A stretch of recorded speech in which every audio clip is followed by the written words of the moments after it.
चाहिए, 2 करोड़ नौकरी चाहिए, राशन नहीं मुझे एजुकेशन चाहिए, हमें अनुशासन चाहिए, हमें अदालत में न्याय चाहिए, मुझे गांधी चाहिए, गोडसे नहीं चाहिए कि जज के सामने कोई गोली मारे। सरकार की भी कहीं न कहीं से मिली भगत है। स्वास्थ्य, शिक्षा, रोजगार की बात करना चाहिए। आज जानते हैं किसी अस्पताल में चले जाइए, किसी भी अस्पताल में चले जाइए तो वहाँ डॉक्टर नहीं, डॉक्टर हैं तो दवाई नहीं, दवाई है तो पता चले कि जितने सिटी स्कैन मशीनें जितने हैं सब फेल चल रही हैं, पब्लिक मर रही है, इस पर कोई फोकस नहीं कर रहा। 10-10 रुपये की दवा पर 500-500 रुपया, 300-300 रुपया छपा के कंपनी वाले सरकार लूट रही है। दूसरे का पोस्टर हटाओ, अपना पोस्टर चिपकाओ। डबल इंजन की सरकार बहुत बेहतरीन काम कर रही है। माफिया राज हटाएंगे, महामाफिया राज लाएंगे, गुंडा राज हटाएंगे, महागुंडा राज लाएंगे। पहले गोली जो है बंद कमरों में मारी जाती थी, माफिया गैंगवार करते थे, आज पुलिस और माफिया गैंगवार कर रही है कि जो है जज के कमरे के अंदर मार रहा है, भरी अदालत में मार रहा है, कलेक्ट्रेट के सामने मार रहा है। ये महागुंडा राज चला, किया तो है, उपलब्धियां तो हैं इनके पास, ढेर सारी उपलब्धियां हैं। इस साल 7.5 महीना, 2 साल से 7.5 महीना छुट्टी कर दी गई है, लड़के घर बैठे हुए हैं। आपसे मैं बता दूं, बोले 1 नेशन 1 एजुकेशन, 1 नेशन 1 एजुकेशन कह के जानते क्या किए, शिक्षा पर क्या प्रभाव हुआ है। ठीक, अहमद गुंडा तो था। सवाल इस चीज़ का, हमारी न्यायपालिका को आपने इतना कमज़ोर कर दिया है कि किसी को न्यायपालिका पे भरोसा नहीं रहा है। न्यायपालिका के जरिए से अगर उसको फांसी की सज़ा होती तो एक संदेश भी जाता और ये भी जाता कि लोकतंत्र की स्थापना हुई, गांधीवादी विचारधारा के द्वारा एक हत्यारे के दरिंदे को सज़ा मिली, गोडसे की विचारधारा के अनुसार एक किसी व्यक्ति की हत्या नहीं हुई। नया सपना दिखा रहे हैं, और नया सपना कहाँ दिखा रहे हैं? ऑनलाइन दिखा रहे हैं, जिसका हकीकत से कोई लेना देना नहीं। ये जो जितनी भी विवादित फिल्में बनती हैं, इन फिल्मों की जो फंडिंग है, मैं कह रहा हूँ कि सीबीआई से लेकर के रा से लेकर के पूरा इनकम टैक्स से जांच करा ली जाए। उसके लिंक बीजेपी एवं उसके अनुसांगिक संगठनों से जरूर। उस पॉक्सो की धारा का अगर हिंदुस्तान में अगर दुरुपयोग हुआ तो बीजेपी की सरकार में हुआ है और ब्रजभूषण के मामले में हुआ है। अभी तक जितने भी पॉक्सो की धाराएं हुई थी उसमें तुरंत गिरफ्तारी होती थी ताकि अभियुक्त किसी एविडेंस को मिटा ना सके। नमस्कार, मैं दिव्या श्रीवास्तव, आप देख रहे हैं अटल टीवी। आज हम बात करेंगे फिल्में इतनी विवादित हो क्यों रही हैं। डॉक्यूमेंट्री फिल्में बन रही हैं, इनमें तो विवाद होना ही नहीं चाहिए, जबकि जानकारी मिलनी चाहिए। लेकिन आजकल क्या हो रहा है, हिंदू मुस्लिम पर फिल्में बनी जा रही, विवाद खड़ा होता जा रहा है। इससे पहले द केरल स्टोरी आई, कश्मीरी फाइल्स आई, और अब जो फिल्में आ रही हैं 72 हूरें आ रही हैं और अजमेर बयान भी आ रही है। और इन दोनों फिल्मों का जो 2 फिल्में आने वाली हैं, इनको कहा जा रहा है कि इसमें हिंदू मुस्लिम, घंघोर हिंदू मुस्लिम है, और जिसमें बताया भी जा रहा है कि मुस्लिम जो है अत्याचार करते हैं हिंदुओं पर। और जिहाद को लेकर 72 हूरें में जहाँ तक बात करें तो वो जिहाद को लेकर है कि अगर आप जिहाद करते हैं, आतंकवादी बनते हैं, युवाओं को मजबूर किया जाता है, और उसमें आपको अगर जिहाद बन गए तो आपको 72 हूरें मिलेंगी। 72 हूरें यानी अप्सराओं को कहा जा रहा है, 72 अप्सराएं मिलेंगी और आपको सब सुख जन्नत में मिलेगा, आपको जन्नत प्राप्त होगा। तो इसी पे हम आए जनता से बात करने के लिए कि वो क्या कहेंगे इस पर। 72 हूरें फिल्में आ रही हैं, विवादित फिल्में आई जा रही हैं दिन पर दिन। अभी जब चुनाव हो रहे थे उससे पहले भी कई फिल्में आई थी, केरल स्टोरी जब कर्नाटक में चुनाव हो रहे थे तब आई थी, अब फिर से राजस्थान में राजस्थान में चुनाव होने वाला अजमेर बयान भी आ रही है। तो चलिए लोगों से ही बात करते, जनता से जानते जनता का क्या मत है इस पर। तो सर, बार बार विवादित फिल्में आ रही हैं, जैसे द केरल स्टोरी थी और अब 72 हूरें आ रही हैं और अजमेर बयान भी आ रही है, तो क्या कहना चाहते हैं? आपके फिल्मों वाले बयान पर एक बात कहना चाहता हूँ। आज हमारा देश कल्पनाओं का हो गया है। 2014 में नरेंद्र मोदी जी ने कहा था अच्छे दिन आएंगे, और अच्छे दिन का सपना दिखाया था। अच्छे दिन का उन्होंने सपना दिखाया था, अच्छे दिन तो आए नहीं। 2022 तक उन्होंने कहा था कि हम सबको बढ़िया व्यवस्थित कर देंगे, वो कर नहीं पाए। अब ये एक नया सपना दिखा रहे हैं, और नया सपना कहाँ दिखा रहे हैं? ऑनलाइन दिखा रहे हैं, जिसका हकीकत से कोई लेना देना नहीं। ये जो जितनी भी विवादित फिल्में बनती हैं, इन फिल्मों की जो फंडिंग है, मैं कह रहा हूँ कि सीबीआई से लेकर के रा से लेकर के पूरा इनकम टैक्स से जांच करा ली जाए। उसके लिंक बीजेपी एवं उसके अनुसांगिक संगठनों से जरूर होंगे। तो जितने भी विवादित फिल्में हैं, इसको जनता से तो मैं तो कतई कहता हूँ, मैं सभी जनता से अनुरोध कर, विवादित फिल्में तो आप बिल्कुल ना देखिए। आप मुद्दा वही करिए, रोजगार चाहिए, 2 करोड़ नौकरी चाहिए, राशन नहीं मुझे एजुकेशन चाहिए, हमें अनुशासन चाहिए, हमें अदालत में न्याय चाहिए, मुझे गांधी चाहिए, गोडसे नहीं चाहिए कि जज के सामने कोई गोली मारे।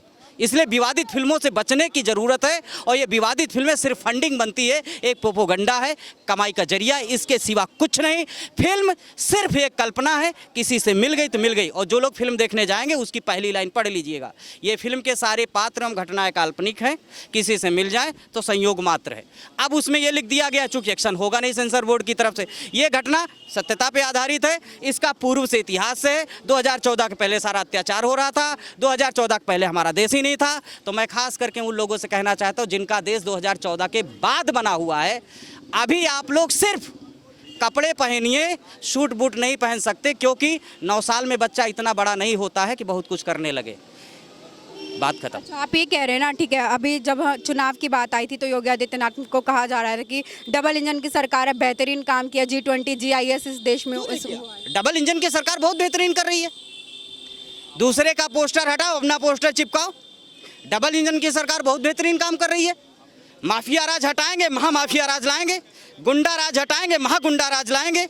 पहले गोली जो है बंद कमरों में मारी जाती थी, माफिया गैंगवार करते थे, आज पुलिस और माफिया गैंगवार कर रही है।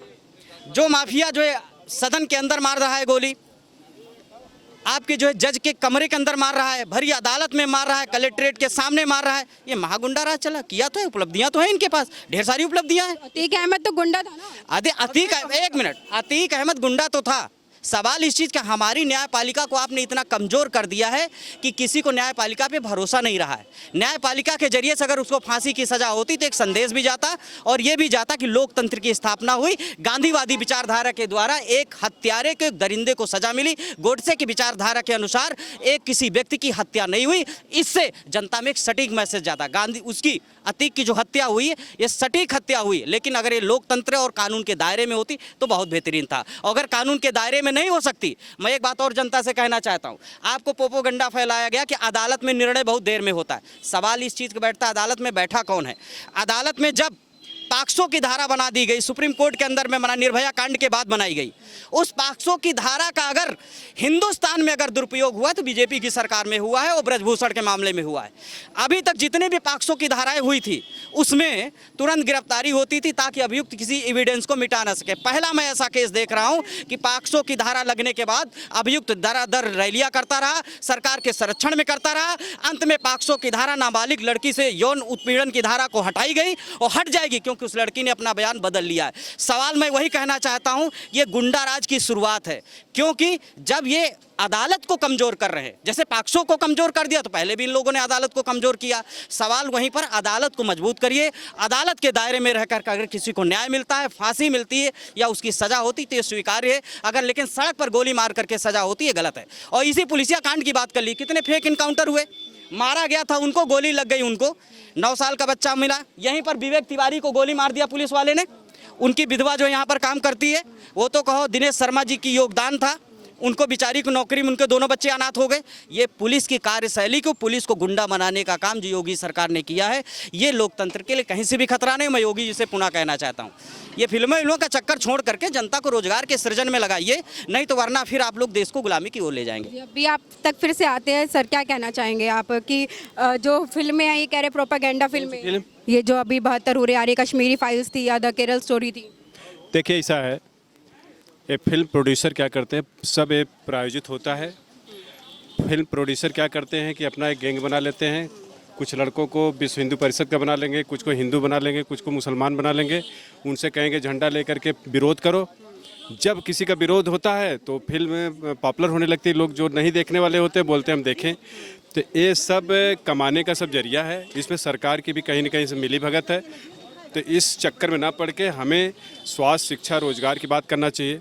आज जानते हैं किसी अस्पताल में चले जाइए, किसी भी अस्पताल में चले जाइए तो वहाँ डॉक्टर नहीं, डॉक्टर हैं तो दवाई नहीं, दवाई है तो पता चले कि जितनी सिटी स्कैन मशीनें जितने हैं सब फेल चल रही हैं।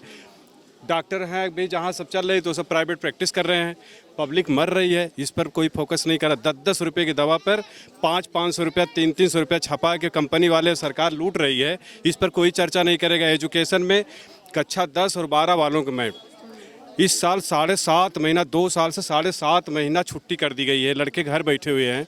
आपसे मैं बता दूं, बोले 1 नेशन 1 एजुकेशन, 1 नेशन 1 एजुकेशन कह के जानते क्या किए? शिक्षा पर क्या प्रभाव हुआ है? चाहे अमीर हो, चाहे गरीब हो, चाहे कोई जात धर्म मजाब का हो, 7.5 महीना विश्व में, भारत उत्तर प्रदेश जैसे भारत में 7.5 महीना छुट्टी कर दी गई, लड़के घर बैठे हुए हैं।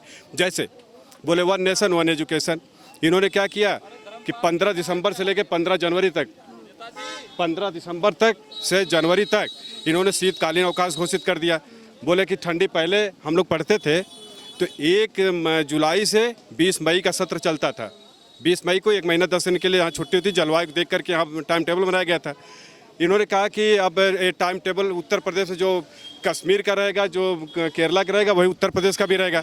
इन्होंने 1 महीना पहले, क्या है, ठंडी के दिनों में मात्र 5 या 4 दिन की छुट्टी होती थी, इन्होंने 15 दिसंबर से 15 जनवरी तक 1 महीना शीतकालीन अवकाश घोषित कर दिया। 15 जनवरी से 30 जनवरी तक प्रैक्टिकल परीक्षा के नाम बोले कि लड़के परीक्षा देंगे, प्रैक्टिकल परीक्षा भी नहीं हुई। टीचरों को इस स्कूल से उस स्कूल दौड़ा दिया गया, जाओ प्रैक्टिकल परीक्षा लो। 15 दिन बैठा दिए, 15 जनवरी से 30 जनवरी तक प्रैक्टिकल परीक्षा। फरवरी में क्या किए? बोले कि 6 पेपर खाली रहेगा, 6 पेपर करा के फरवरी में लड़के 10-12 के, चाहे किसी जात धर्म मजाब के, घर बैठे हुए हैं। फरवरी में 6 दिन स्कूल चला है खाली परीक्षा के नाम पर। फरवरी बीत गई, मार्च बीत गया, अप्रैल बीत गई, मई बीत गया, जून बीत गया, 15 जुलाई से लड़के पढ़ने जाके 5.5 महीना इधर और 2 महीना उधर, 7.5 महीना से लड़के जो 10-12 में पढ़ रहे हैं, 7.5 महीना से घर बैठे हुए हैं। पागलों की स्थिति हो गई है। वो बेचारे बैठ करके कहीं ताश खेल रहे हैं, कहीं जुआ खेल रहे हैं, कहीं स्कूल तो चल रहे हैं ना सर? स्कूल में मास्टर लोग नहीं, स्कूल में मास्टर लोग, मैम सुनिए, मास्टर लोग बैठ कर ताक रहे हैं, लड़के घर पे बैठ करके, सिस्टम में गड़बड़ हो गया है। हाँ, और कुछ पूछ लीजिए। नहीं, इसको पहले पूरा कर लीजिए। लड़के घर पे, मास्टर लोग इंतजार कर रहे हैं, लड़के घर बैठे 7.5 महीना से बैठे हैं घर पे। कोई आगे बताए कि 7.5 महीना क्या पूरे विश्व में कहीं छुट्टी हुई है? प्राइवेट स्कूल तो चल रहे हैं, सरकारी स्कूल भी चल रहे हैं। ये बात आप सही कही, प्राइवेट स्कूल चल रहा है, इसमें क्या? प्राइवेट और सरकारी दोनों चल। हम बता रहे हैं क्या हो रहा है। गरीबों का कहा गया कि 7.5 महीना घर बैठो, अमीरों का क्या कहा गया कि तुम 12 महीना पढ़ो। उनके लिए क्या खोला गया? बड़े बड़े शहरों में बड़े बड़े AC कॉलेज खोल दिए गए, बड़े बड़े कोचिंग फाउंडेशन कोर्स खोल दिए गए।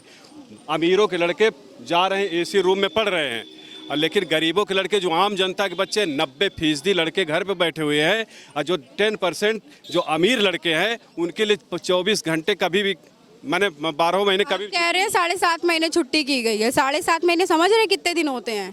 कह तो रहे हैं भाई, मैं तो तर्क दे रहा हूँ ना कि आप बता दो। 15 दिसंबर से 15 जनवरी शीतकालीन अवकाश, 15 दिसंबर से 25 दिसंबर से लगता है।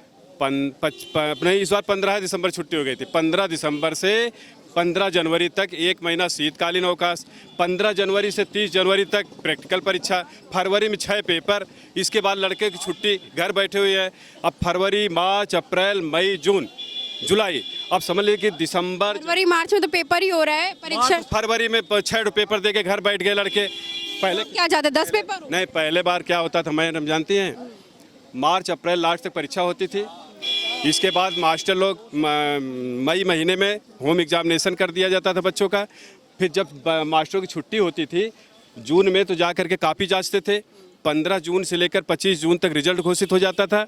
इसके बाद जब रिजल्ट घोषित होता था, जो लड़के 10 पास करते थे, शिकायत क्या है ये बताइए? हमारी शिकायत ये है कि सरकार यहाँ पर जो 1 जुलाई से और 20 मई का सत्र था वो होना चाहिए। बात समझ रहे कि नहीं? ये जो जुलाई से तो स्कूल खुल ही रहे हैं, 1 तारीख से तो स्कूल आप बार बार वही मेरी बात करें, इन्होंने अप्रैल से घोषित कर दिया सत्र को। अब अप्रैल में रिजल्ट आया ही नहीं, लड़के जो है इसीलिए फरवरी में परीक्षा करा दिए। अप्रैल में रिजल्ट आया नहीं, लड़के घर बैठ गए। कहाँ पढ़ाई शुरू हुई? अप्रैल में पढ़ाई हुई क्या? मई में पढ़ाई हुई क्या? अब जुलाई में लड़के जाएंगे पढ़ने के लिए ना, तो 7.5 महीना तो घर बैठ गए लड़के। विश्व में बताइए, किसी भी देश में बताइए, 7.5 महीना घर बैठे हो लड़के, बताइए मुझसे। चलिए, वो आपका मुद्दा है, आपकी राय है। चलिए और लोगों से बातचीत करते हैं। सर, क्या लग रहा है? फिल्में आ रही है, केरल स्टोरी आ रही है, इसके बाद ये फिल्म आई है 72 हो रही है, क्या लग रहा है? विवादित फिल्में? देखिए, इसके पूर्व में पहले माननीय प्रधानमंत्री अटल बिहारी वाजपेयी जी हुए थे, जिन्होंने प्रधानमंत्री सड़क योजना चलाई थी।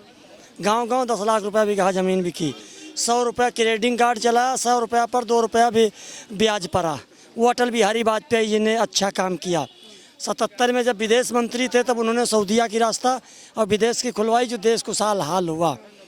ये जगह पर अगर आज जिस जगह पर मोदी जी प्रधानमंत्री हैं, अगर इस जगह पर राजनाथ सिंह जी प्रधानमंत्री होते देश के, तो शायद ये देश की दुर्दशा नहीं होती।